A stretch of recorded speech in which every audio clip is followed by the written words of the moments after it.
I just want to mention before I begin, one thing I learned in the course of making this album is that in arranging popular music, the most important instrument isn't the drummer or the lead guitar or even the vocalist, it's the bass.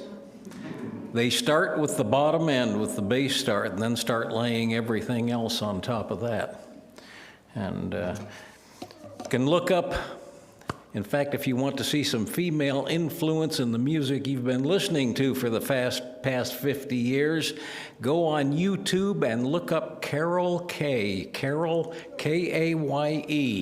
of the Wrecking Crew. The most popular music you've been listening to for 50 years had a woman starting out the process each time with the bass part. Okay, on to business. Of course, last week we discovered a quick biography of our ancient religious adversary, Satan, and this morning we'll have a brief history of hell itself. Just for the record, the Bible has some of the finest literature anywhere. It has fascinating history. It also has head-knocking theological contradictions. And one book of the Bible that has all of this going on at once is the book of Job. As I discussed last week, Job starts with a bet between Satan, Satan, the accuser, and God. And that leads to religious questions that have kept scholars arguing for thousands of years.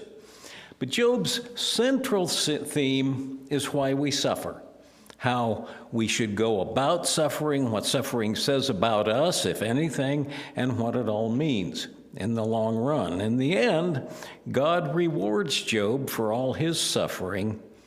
But what the book of Job says about God is actually about as interesting as what it says about suffering.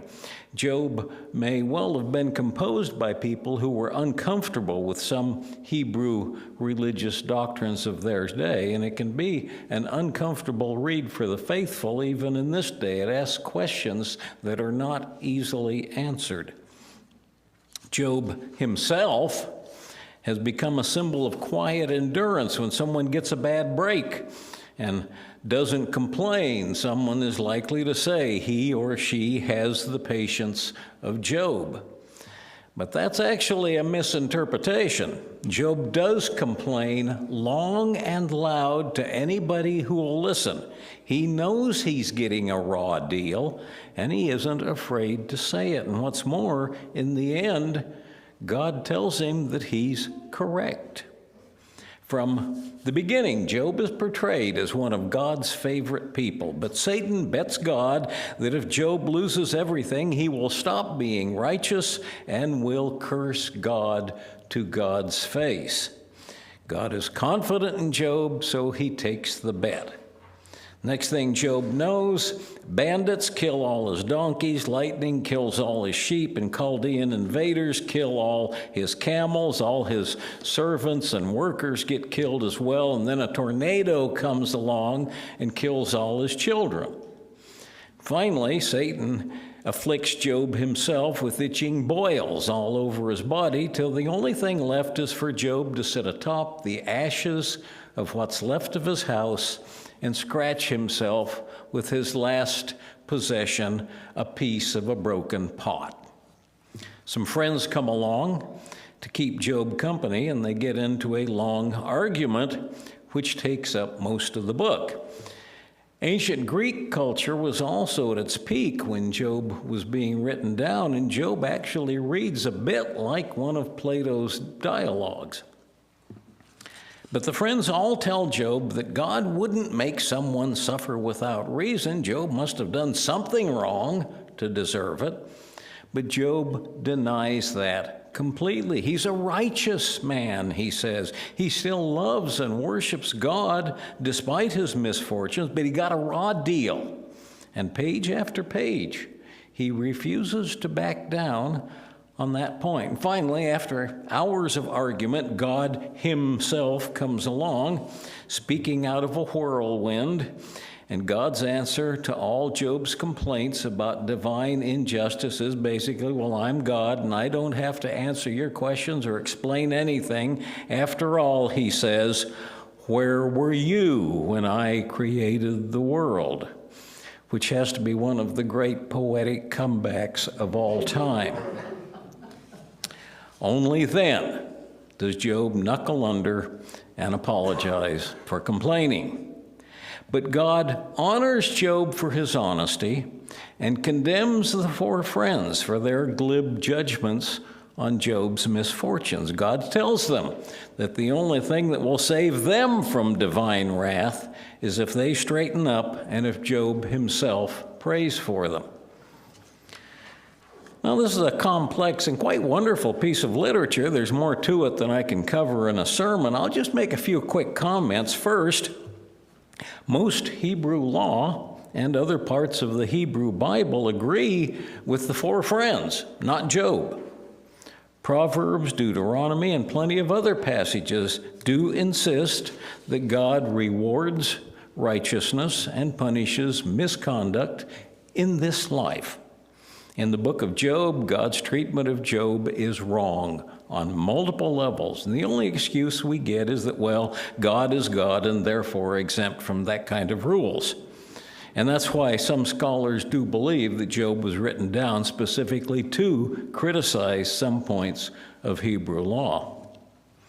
But furthermore, and for our subject this morning, if there's one person in the whole Bible who deserves to go to heaven for good conduct, it's Job.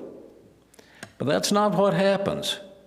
God just rewards Job by replacing all the things Job lost. Job winds up with more children, more livestock, more wealth and power than ever, and tough toenails for all the women and workers and children who got killed before.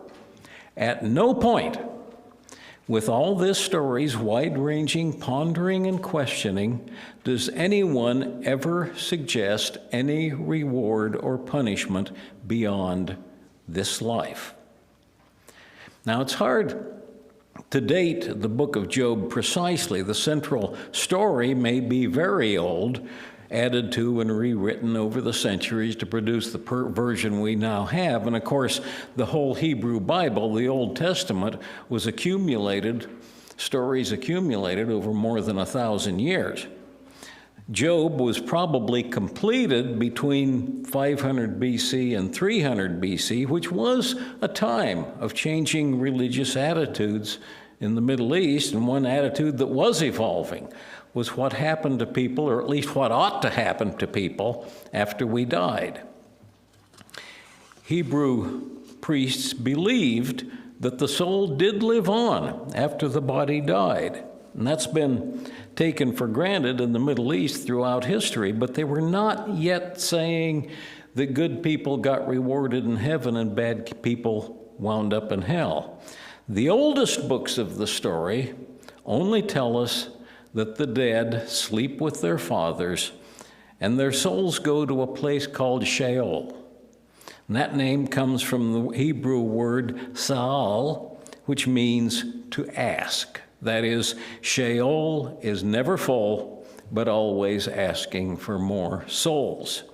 A good English translation might be the empty place, both because of its nature and the nature of existence within it. Sheol is similar to what the Greeks called Hades, but it's a mistake to think of either one as the same as what we now call heaven or hell. Sheol was believed to be a real place, underground, far to the west, toward the setting sun. Both good and evil people wound up there. In ancient Mesopotamia, Greece, and Israel alike, the spirits of the dead lived dreary half-lives, joyless, boring, disconnected from the world of the living and even from one another. As the Bible puts it in Psalm 6 and 88, whatever a person may have done when they were alive, dwellers in Sheol neither remember God, nor are they remembered by God. Wow.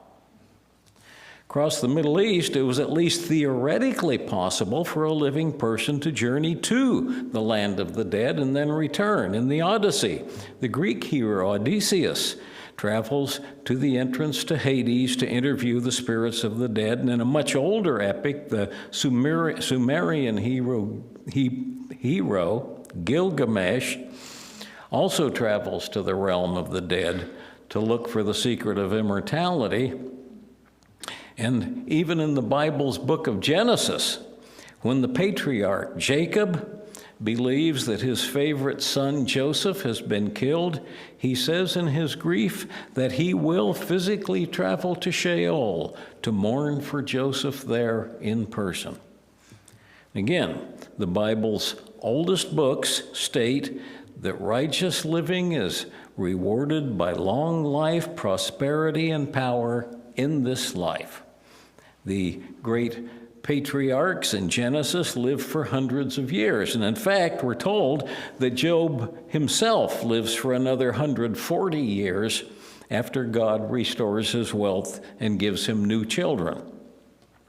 Even for someone like, say, Noah, who lived for 900 years, though, death is final once it comes, and it's no fun.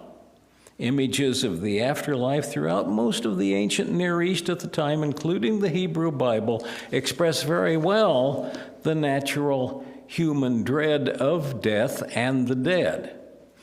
But that didn't satisfy the poetic side of human nature, and it didn't satisfy the human need for hierarchy or justice either. On the other hand, Egypt's religion was different.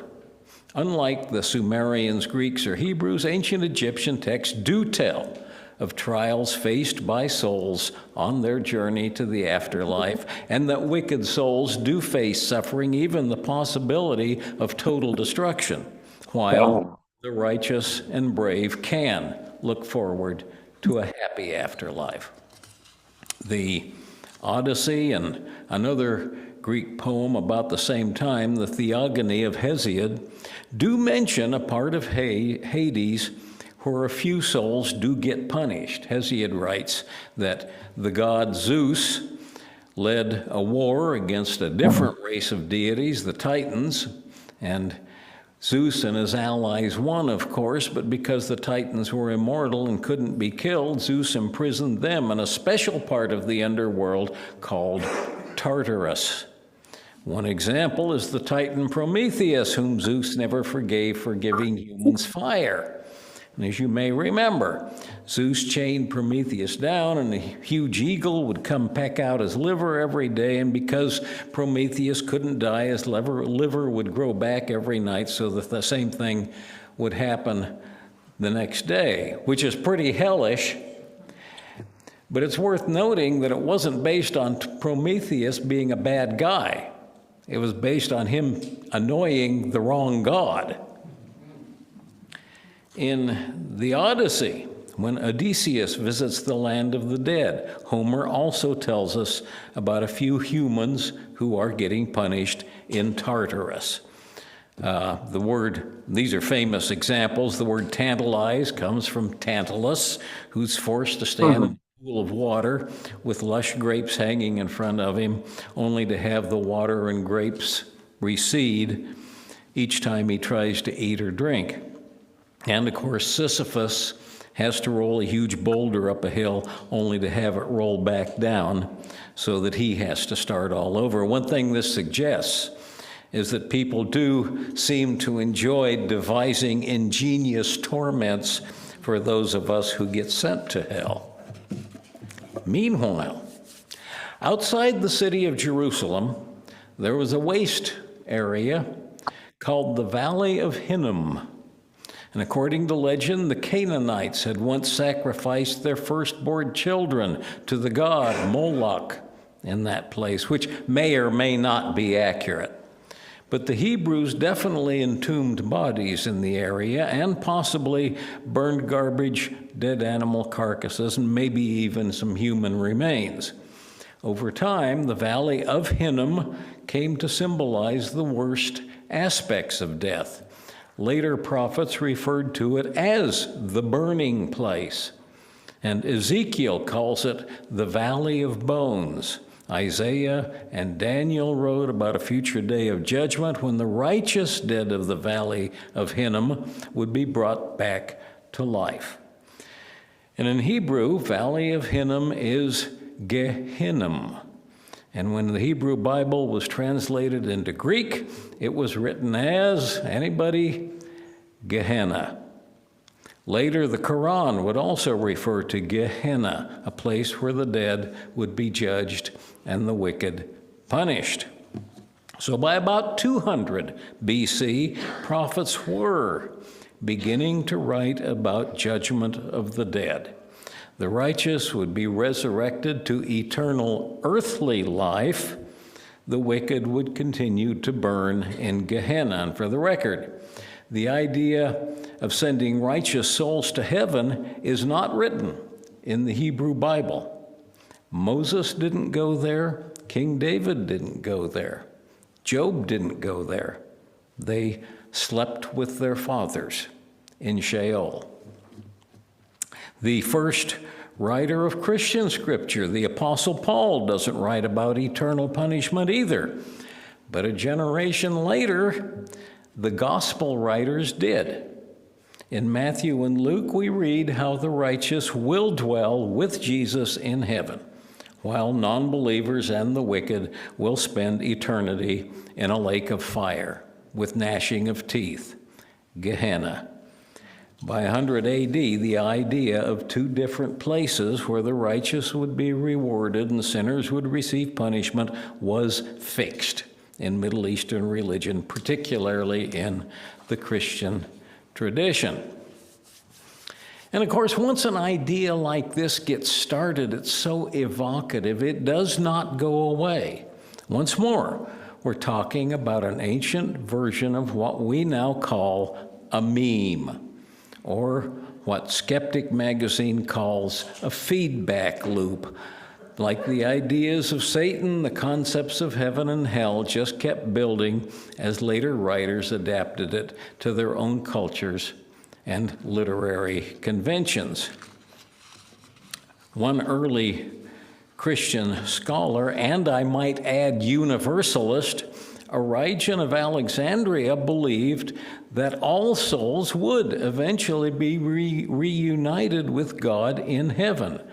But this was far too soft for the greatest Christian theologian, again, St. Augustine of Hippo.